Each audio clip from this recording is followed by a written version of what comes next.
know what would be the first priority of these two teams. Will start in their game loving their first bans as well. Dharma and Yuan has been a staple. Wow, quick picks as well. Confirming on the other side for Fearless Esports is the Maestro that we were talking about, especially the early. Now we're getting towards the one part that RNT wants to play with. Priority on the Dolia, the Monkey, and the Luong. Yeah, I mean, it's not typically what we see with the Dolia, right? We normally get the likes of the Lung, obviously, Elaine, normally the Kaiser, but the Monkey's a little bit of a different one here, and it's the first time we've seen Dao Dao on the Monkey. The first time, because obviously in the last series, it was Dune and Hugh Huan, so we're getting that more tanky-orientated gameplay from Dao Dao. Yeah, it's kind of like the soak up, the being the sponge frontline kind of thing right now since the beginning of our HOKC. It's more likely to be the possible worst case scenario backup, and how Fearless Esports does this. Lady Sun, Ming is not here just yet, but this priority of the Musashi and Lady Sun, how is this looking for Fearless Esports, man? Instant access, right, into the backlines as well. Due to the death, gonna be really important for them to access the correct members from the side of Fearless. And in this case, I think they have good burst, good CC as well. They need a little bit more shield and maybe more health. Yeah, speaking of shield, right, they take out the Ming as well for RNT. They knew what's coming in for the Lady Sun. And looking at the banter of FE, Shangguan as well. We all know, Blam has mentioned as well,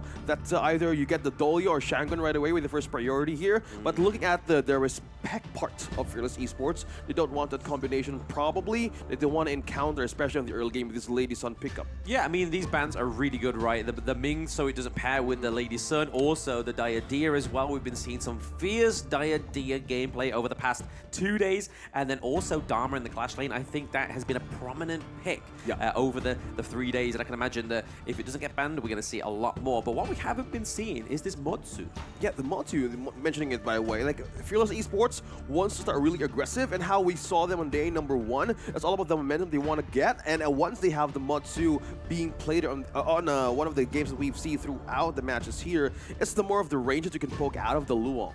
Yeah, it's really about the disruptions, right? So this counter pick here with Mayin and Princess Frost definitely going to do well because they're going to be trying to shoot from a distance, and if they get caught out by the Winter is here, it's not a good sign for the side of Fearless Esports as well. Yeah, but Winter is on the other side of the team, right? But now, looking at this, yeah, it's displaying with how the ultimate goes by with Princess Frost, but Mayin with the K have the priority of RNT here. It's more likely to be the kiting capability, right? The in and out. So with the Motsu here being on the positioning on the first part of the Fearless Esports, Charlotte, how about this is going for their last pick? I like it a lot because once again it's easier access, right? So you don't have just one problem, you have two. The Musashi as well as the Charlotte takes a lot of attention from the actual targets you need to be on, which is going to be the Lady Sun as well as the Lady Chen. So the two ladies probably well protected as well. Oh yeah, I think that's one important thing, right? Like from the I kept on bringing this up because one of the series they casted with was it's always about taking the mid lane burst first, right? It's the Princess Frost with Lady Sun, two the most important playmakers in the team, especially for team fights, right?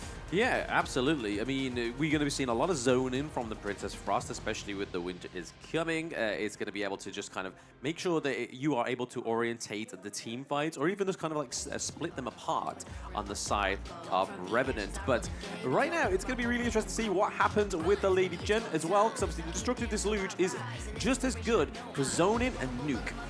Yeah, zoning is one way to see this through, and I'm loving how they're starting this. Yeah, it's all about the vibe here, right, boys? Yeah.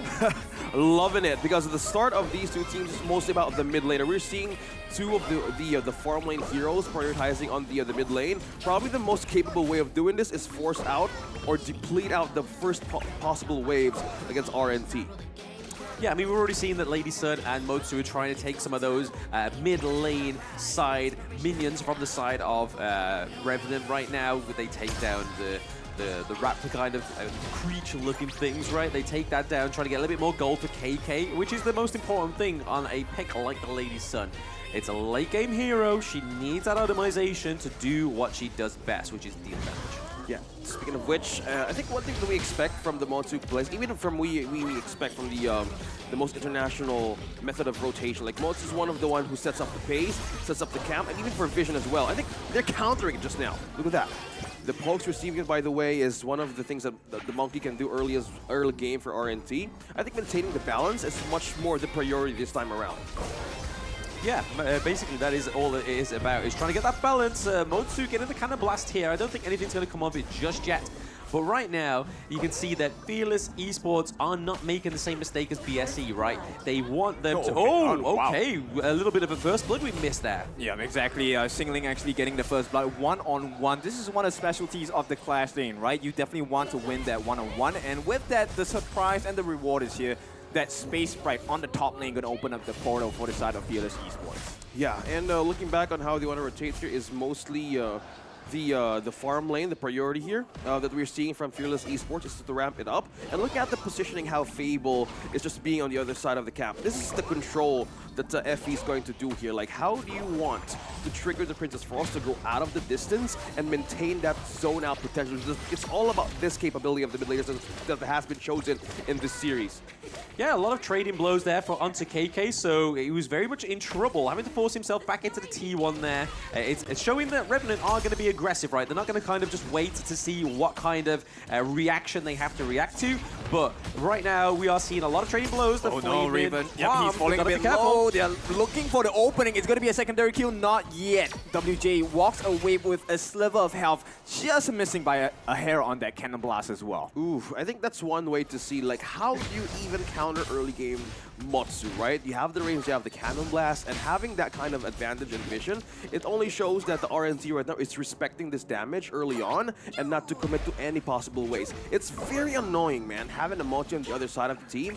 Either you can't position yourselves properly or just take all the stunts with you along the way. Yeah, you can see Raven here going for the typical kind of build here onto the Lung. We have the Meteor coming through, right? So that could either go into Axe of Torment or Starbreaker for the tankier kind of item. But the cooldown reduction on the boots as well means that those Flaming Palms are going to hit a lot more frequently. Yeah, and speaking of being frequent here, the one thing that I've noticed as well for RNG, they like to play in with the vision gathering from Fearless Esports, just mostly on the farm lane, mainly because of how the Motsu is just aiding aiding KK so much. It's just so important. You see how the wraparound is going here, and they want to make a call.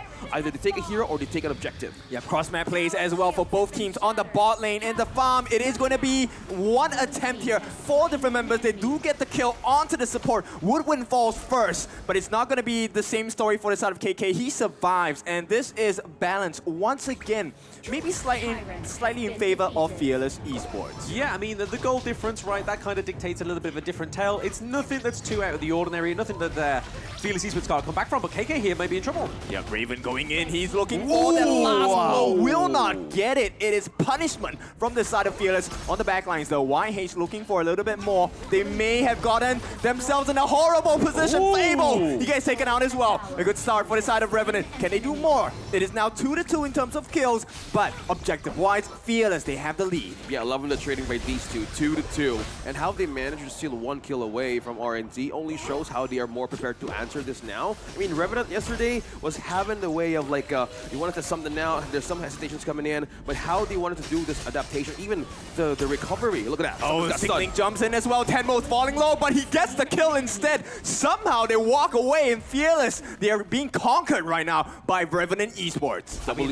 I don't like to admit it, but Ken, I think, is actually right in the whole, the pre-game and analyst, right? Tenmo is making some waves here with the Winter is coming. Yeah, the duo with the WJ as well, like the crucial healing moment that we saw, it really amps up the AoE of this Princess Frost, and how he manages to get 1 or 2 out of, or for the ultimate of the Winter is here, really adds up on how to slow down FE, on how to advantage in team fights.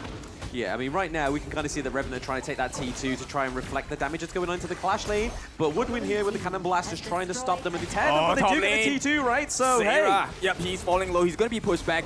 Meanwhile, while all of the confusion is going to be laid down on the T2 on the top side is not looking good. Oh, here we go. Raven, he makes a show. He didn't have the best showing yesterday. Today, he's looking to improve.